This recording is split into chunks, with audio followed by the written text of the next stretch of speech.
ñu dem ci la solution mi ngi en face Walfadjri am nañu ndoxum siti. loolu Bara Sonko wax rek mooy li mën a nekk ndoxum siti mu lay faj ba nga wér ci kàttanu yàlla. hémorroïde bu lay faj si biir ak si biti. estomac bu lay faj ba nga wér ci kàttanu yàlla. asma fii si bitigu solution amee leen ko sedd bi gis ngeen ko ngelaw leen mbooye meeg yépp yàlla mën na la see musal boo ko amee def ko si sa saak. gërëm ñiy partagé ci TikTok bi suñu publicité bi am nañu ballonnement. mënuñu leen a ñàkk gërëm ñoom ñi nekk si TikTok bi tey dugal suñu ay mbir ballonnement yi bu lay faj ba nga wér ci kàttanu sunu borom ba nga xamante ni boo neexee taxaw fopp ay coup di ko dóor ci sa biir bi maa ngi koy koose mbër yi nañuy jël ci ballonnement bi nga xamante ni bu ñu lay njoqi ci sa biir bi da ngay sinkiliku waaye doo yëg njoqi bi ndax bi boobaa ballonnement ba sa biir ba dañ na. alaaji bàyyi ko mu dem laaj hélas bul ma laaj doo ti asa doo wax say wax ba noppi bëgg maa laaj doo ballonnement yow mbër mu biir bi am balen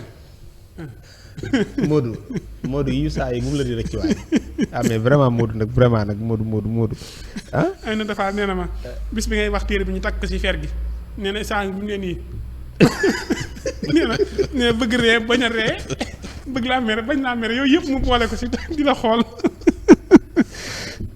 ayca waaw wax dëgg raay mu sedd guyu am na fii ci bitigu solution plus it daw leen ngeen jël ci ko. bàcc mu leer. nañ ñi ba bàccee leerul demal nga seeti leneen. li nga xam ne mooy karaw guy dagg di ruus. karaw guy dagg di ruus moom dakk na ak bitigu solution. fas gi jëlal nga takk ko ci sa ndigg ba mu ni dëgër këng du deñ bu la neex awal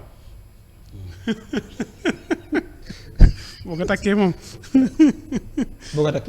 baax na trop fexeel ba bul ko fàtte rek yow.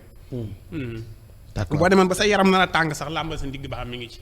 d'accord Diagne Royal zip nga baal ma jox na topp kii bi numéro téléphone yi 78 426 66 77 wala 75 630 50 50 mi ngi noonu topp defal leen ko ci kaw